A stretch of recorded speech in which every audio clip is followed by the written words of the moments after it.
ಈ ದಿನ ಅಡಕಮಾರನಹಳ್ಳಿ ಗ್ರಾಮ ಪಂಚಾಯಿತಿಯಲ್ಲಿ ಒಂದು ಚಾರಿತ್ರಿಕ ದಿನವಾಗಿದೆ. ಯಾಕೆಂದರೆ ಇದು ಅವಿಶ್ವಾಸ ಮಂಡನೆಗೆ ನಮ್ಮ ಎಲ್ಲ ಸದಸ್ಯರು ಒಗ್ಗೂಡಿ ನಮ್ಮ ಉಪವಿಭಾಗಾಧಿಕಾರಿಗಳವರಿಗೆ ಅವಿಶ್ವಾಸ ಮಂಡನೆಗೆ ನಾವು ಸೂಚನೆ ಕೊಟ್ಟಿದ್ದೆವು. ಅದರ ಪ್ರಕಾರ ಈ ದಿನ ಆಗಿದೆ.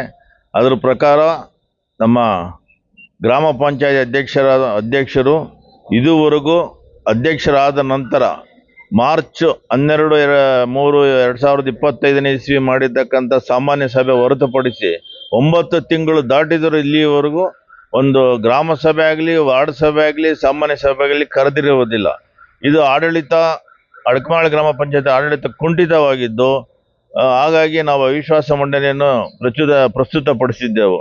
ಹಾಗಾಗಿ ಇದರಲ್ಲಿ ಇನ್ನೊಂದೇನಾಗಿದೆ ಅಂದರೆ, ಅವರಿಗೆ 9 ತಿಂಗಳು ಸಾಮಾನ್ಯ ಸಭೆ ನಡೆಸದೇ ಇರೋದಕ್ಕೆ ಕಾರಣ ಅವರು ಹಲವಾರು ತಪ್ಪುಗಳನ್ನೆಸಗಿ ಪಂಚಾಯತಿ ಅಭಿವೃದ್ಧಿ ಅಧಿಕಾರಿಯವರ ಜೊತೆಗೂಡಿ ಹಲವಾರು ನಡವಳಿ ಪುಸ್ತಕದಲ್ಲಿ ತಿದ್ದಿ ಮತ್ತು ಹಣವನ್ನು ಚಲಾವಣೆ ಮಾಡಿರುತ್ತಾರೆ.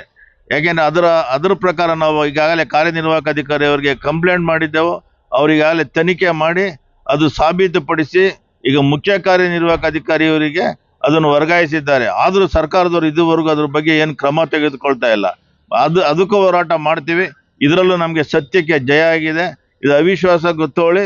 ಇದು ಕರ್ನಾಟಕದಲ್ಲೆಲ್ಲ ನಮ್ಮ ಅಡಕಮಾರನಹಳ್ಳಿ ಗ್ರಾಮ ಪಂಚಾಯತಿಗೆ ಒಂದು ಐತಿಹಾಸಿಕವಾದ ದಿನವಾಗಿರುತ್ತದೆ. ಇದೇ ರೀತಿ ಎಲ್ಲ ಪಂಚಾಯತಿನಲ್ಲಿ ಯಾರು ಅಧ್ಯಕ್ಷರು ಮತ್ತು ಅಭಿವೃದ್ಧಿ ಅಧಿಕಾರಿಗಳು ಸರಿಯಾದ ರೀತಿಯಲ್ಲಿ ಕೆಲಸ ಮಾಡೋದಿಲ್ವೋ ಅವ್ರಿಗೆ ಇದೇ ರೀತಿ ಶಿಕ್ಷೆ ಆಗಬೇಕು. ಮತ್ತು ಈಗ 15 ತಿಂಗಳು ಏನಿದೆ ಅವಿಶ್ವಾಸ ಮಂಡನೆಗೆ ಅದನ್ನ ಇನ್ನೂ ಕಡಿತಗೊಳಿಸಬೇಕು ಅಂತೇಳಿ ನಾನು ಸರ್ಕಾರಕ್ಕೂ ಮನವಿ ಮಾಡ್ತೀನಿ ಮತ್ತು ನಮ್ಮ ಸಾರ್ವಜನಿಕವಾಗಿ ಅವರಿಗೆ ಮನವಿ ಮಾಡ್ತೀನಿ. ಅಧ್ಯಕ್ಷರಿಂದ ಇದೊಂದು ಪಾಠ ಆಗಿದೆ ನಮ್ಮ ಗ್ರಾಮ ಪಂಚಾಯತಿಗೆ. ಮುಂದಿನ ದಿವಸಗಳಲ್ಲಿ ನಮ್ಮ ಗ್ರಾಮ ಪಂಚಾಯತಿಗೆ ಬರತಕ್ಕಂಥ ನೂತನ ಅಧ್ಯಕ್ಷರು ಮತ್ತು ಉಪಾಧ್ಯಕ್ಷರಿಗೆ ಒಳ್ಳೆಯದಾಗಲಿ ಅಂತ ನಾನು ಅವರಿಗೆ ಕೋರ್ತಿದ್ದೇನೆ. ನಮ್ಮ ಗ್ರಾಮ ಪಂಚಾಯತಿ ವತಿಯಿಂದ ಕಾರ್ಯನಿರ್ವಾಹಕ ಅಧಿಕಾರಿಯವರಿಗೆ ಏನು ಮನವಿ ಮಾಡಿದ್ದೆವೋ ಭ್ರಷ್ಟಾಚಾರದ ಬಗ್ಗೆ, ಅದು ಸಾಬೀತಾಗಿರೋದು ವರದಿ ಮುಖಾಂತರ 300 ಪೇಜಿನ ಮೇಲ್ಪಟ್ಟು ವರದಿನ ಕಾರ್ಯನಿರ್ವಾಹಕ ಅಧಿಕಾರಿಗೆ ಕೊಟ್ಟಿದ್ದಾರೆ. ಆದರೆ ಸರ್ಕಾರದಿಂದ ಅದಕ್ಕೆ ತುಂಬ ಇನ್ಫ್ಲುಯೆನ್ಸ್ ಅಂದರೆ ಇದನ್ನು ತಗೊಂಬಂದು ಅದನ್ನು ಹಾಗೆ ಪೆಂಡಿಂಗಲ್ಲಿ ಇಟ್ಟಿದ್ದಾರೆ. ಇದು ಮುಂದಿನ ದಿವಸಗಳಲ್ಲಿ ಅದರ ಏನು ಪರಿಣಾಮ, ಅದರ ಈಗ ಹಾಲಿ ಅಧ್ಯಕ್ಷರಲ್ಲ, ಈಗ ಮಾಜಿ ಅಧ್ಯಕ್ಷರು ಅದನ್ನು ಎದುರಿಸಬೇಕಾಗುತ್ತೆ.